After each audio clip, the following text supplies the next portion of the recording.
Ships and boats have played a major role in the last few centuries of Prince Edward Island history. Until 1997, there was no way to get to the island except by boat. So it's no surprise that many of the stories shared here have to do with ships and shipwrecks. It's true there are many tales of ships wrecking off the coast of this here Prince Edward Island. Many of them are not worth noting, but the ones that are certainly linger in the mind, and no tale lingers more than the sinking of the Fairy Queen, an old steamer that had moored here in Charlottetown.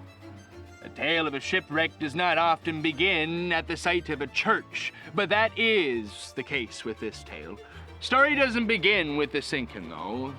Tale begins here at the Kirk of St. James. The year is 1853, the day is October 7th. A man named Captain Cross wakes the morning, he hears the bells tolling out. It's not a bell in the harbor, it's coming from town, it's coming from the Kirk. An alarming thing. Well, he runs down the street, and upon finding the Kirk, he sees something peculiar. 3 women, dressed all in white, standing there afore the steps of the church. Well, he moves to approach, and startled quickly by a hand grabbing his shoulder, it's the sexton of the church, pointing up towards the bell tower. The 2 men gaze up, and they see a 4th woman, dressed all in white herself, ringing the bell at great force. The captain counted. The bell tolled 7 times that morning. Certainly the bell tolling out was not the most alarming thing, though. It was the women. Slowly they turned and passed through the doors of the Kirk itself. The crowd gathering was quite shook upon the sight of that. Well, the minister and the Captain Cross himself search inside the Kirk, climbing the spiraling staircase all the way to the bell tower. The bell tolled out its 7th time just as the 2 men were reaching the trapdoor, pushed it open, expecting to find the ladies in white up there, red-handed. But no, it was empty. The only trace was the lingering vibrations in the bell still ringing out. A mystery, that is for certain. But folks did not know what to make of it. Not until later, that is. The Fairy Queen was an old steamer, meant to carry mail between the colonies here in the Maritimes. It was getting on in years, covered in rot that the crew would paint over. They tried to hide its state. The captain believed that she would hold for many voyages to come. That morning, though, when the waters proved to be some foul, he called the whole voyage off, perhaps not so confident in the end. But as the day progressed, things changed. The waters began to calm. The captain, believing the storm was over, called all the passengers that he would collect on board and the crew and set off towards Nova Scotia. 13 passengers, 13 crew members. A horrible amount of bad luck in those numbers.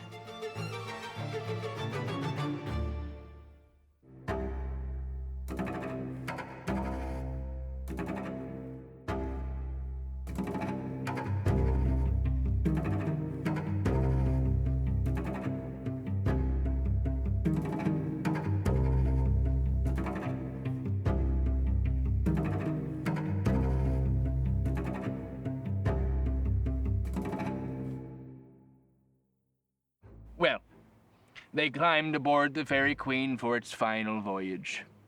Out the mouth of the harbor it would go.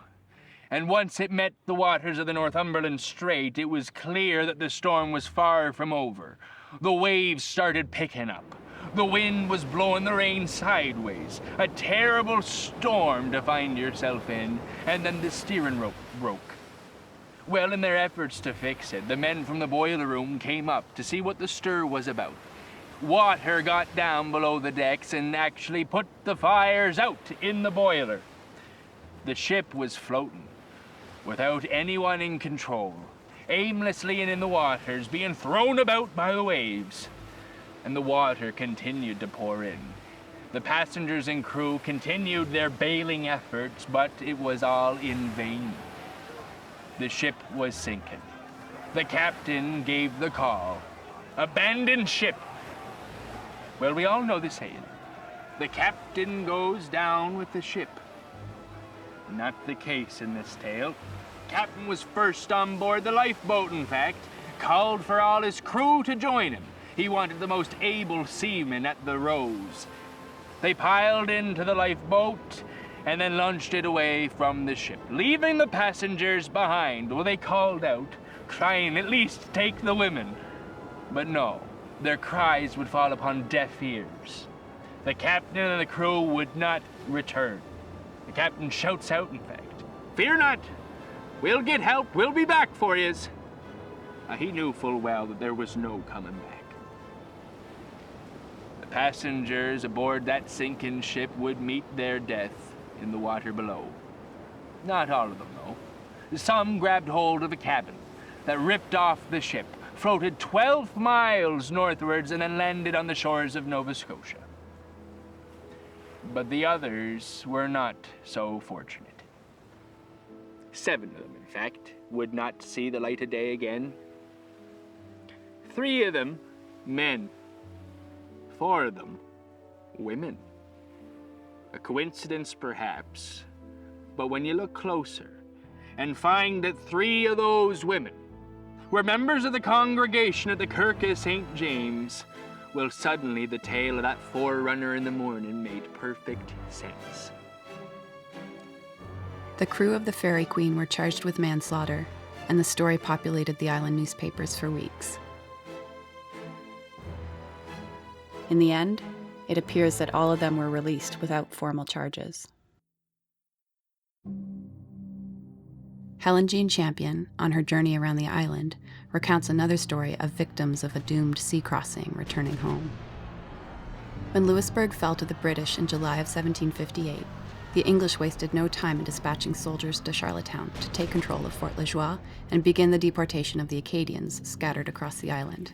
For some of the Acadians, it was the second time they'd been deported, and they hurried to bury their valuables and liquidate what goods they could on their farms.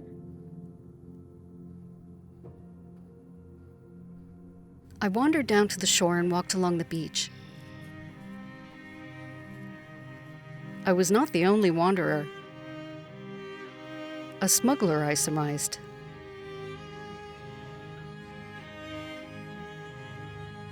When I related my story of the funny old man with the wooden shovel, I was surprised to discover that he is Point Prim's oldest inhabitant. He's 200 years old and lived here with a wife and 3 small children. When they took him, he kept asking and asking to be allowed to come back here for only a short time. They didn't understand and refused. He had buried what he valued most near an old pine tree. He was put on board the Violet.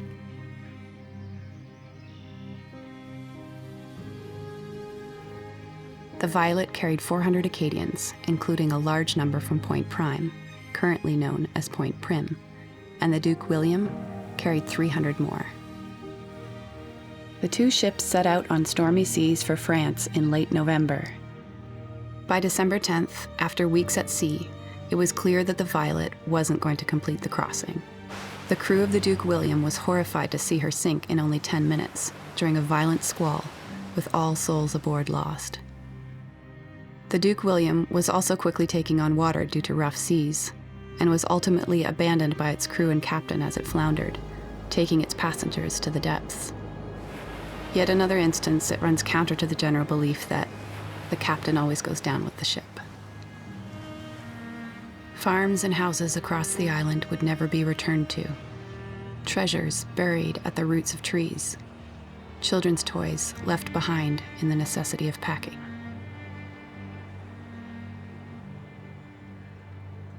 The most famous ship on Prince Edward Island is possibly not a ship at all. It has appeared to hundreds over the course of 2 centuries on both sides of the strait. Oh, it was just like a nice night, like, you know, bright and everything. And we were about, probably halfway across the strait, and I was just back in my room, and Glenn Hoggins, he was second mate, he was on the bridge. Come up to the bridge, he said, geez, there's a light down east there. It kind of looks like a fire quite a ways down. It's out on the water. Geez, he said, looks like a big sailboat or something. Like it didn't look like a freighter or oil tanker or anything. Kind of looked more like a great big sailboat, and it looked like it was on fire. And it was over this way, we could see that light. Nothing on the radar. Looked on the other radar, nothing. We put her on 24 miles, 12 miles, 6. Like if there's anything there, like even a good-sized rowboat, it's going to pick it up. But nothing.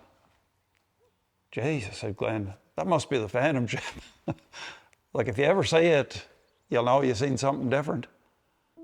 There was a fellow there, engineer there, he was getting up in age. He was all his life on ships, and he was always waiting his whole life to see it, but he was in the engine room, and he didn't get to see it.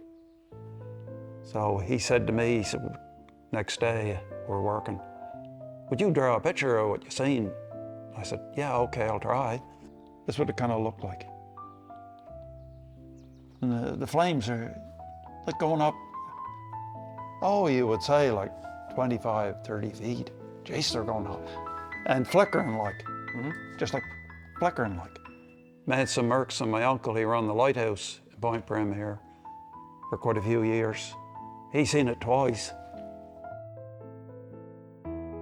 Saw this ship coming up, and she was really lit up. Really was lit up, and it was kind of different to see a boat lit up that well, you know. And well, to me, you'd almost think, you look at it a second time, you think it's a ship of fire. And then I went to get a pair of glasses to look at it, and when I went to get the glasses, there was no more sign of it. It disappeared. That's a fact. It is real. Well, I don't know if anybody sees it or not, I don't know. John took the younger children home to put them to bed. It was about 9:30, 10 o'clock at night. He came running back, and he said, quick, get out, come on outside and look, the burning ship, and he's a real jokester. So we were all, and he had had some wine like everybody else had had with dinner, and so we laughed at him. We said, oh, no, you're crazy. And he said, no, seriously, come and look. So we all went out and looked, and we were all really shocked when we saw it. It was moving very slowly, because it took about a half an hour to go out of view. And I didn't see 3 masts like you saw. I couldn't see. I could see one mast clearly, and we looked at it with the binoculars. And then with the binoculars, you could see 2 masts. But it had the kind of sails on it, you know, those, I don't know what kind of sails they are, but they're like... Mutiny on the Bounty. Yeah, those kind movie? of sails.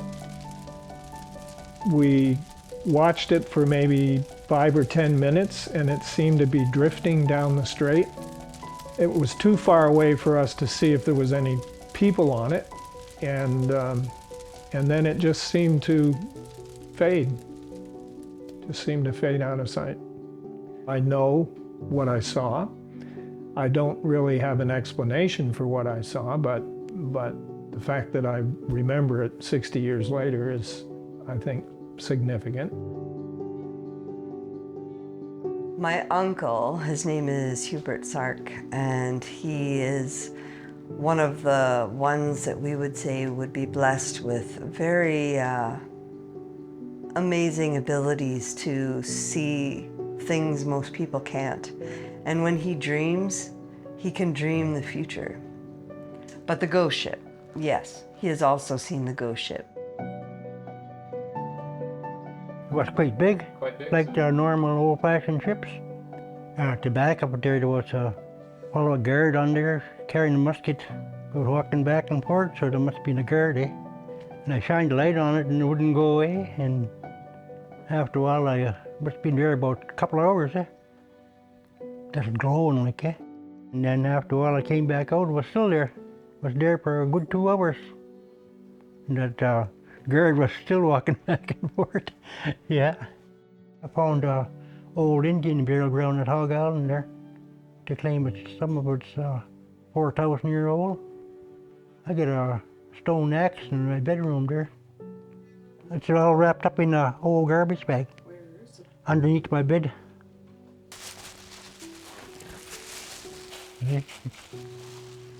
Wow. That's it. Made out of a grey slate. When I found this axe, I put a handle on it. And guess what happened? I had a handle on there and everything, good handle on there and everything. And went to touch it like that, and I burnt my fingers.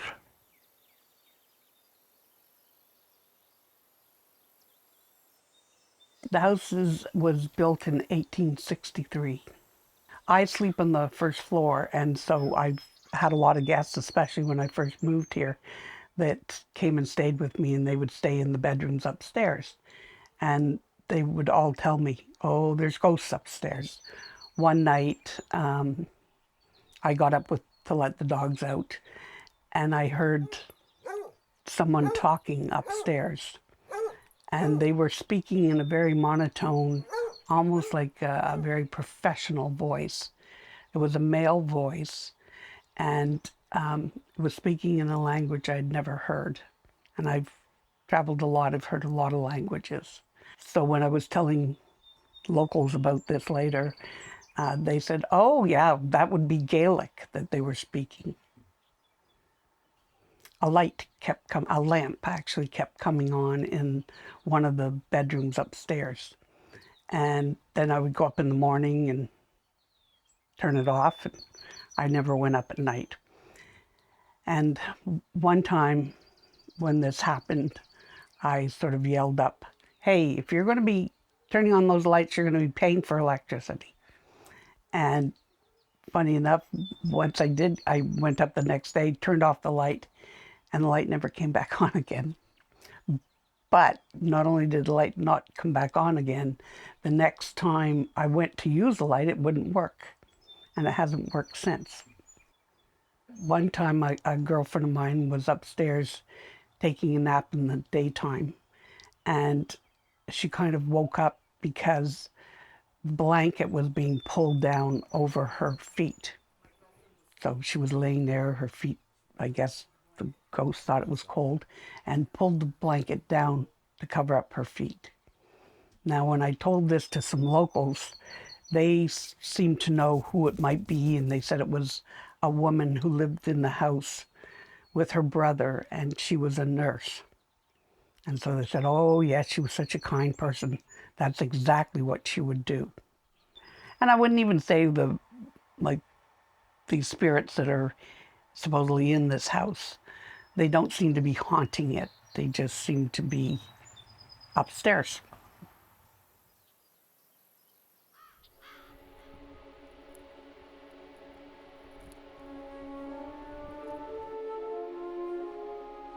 There are far more ghosts on Prince Edward Island than we could ever have time for. Their forgotten houses, buried keepsakes, and faded memories far outnumber our own. We, the living, are at most only temporary residents in the vast twilight lands of the ghosts.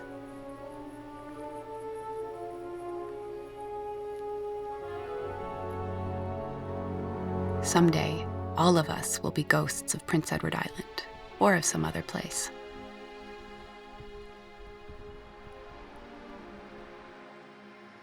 Someday, sooner than we think.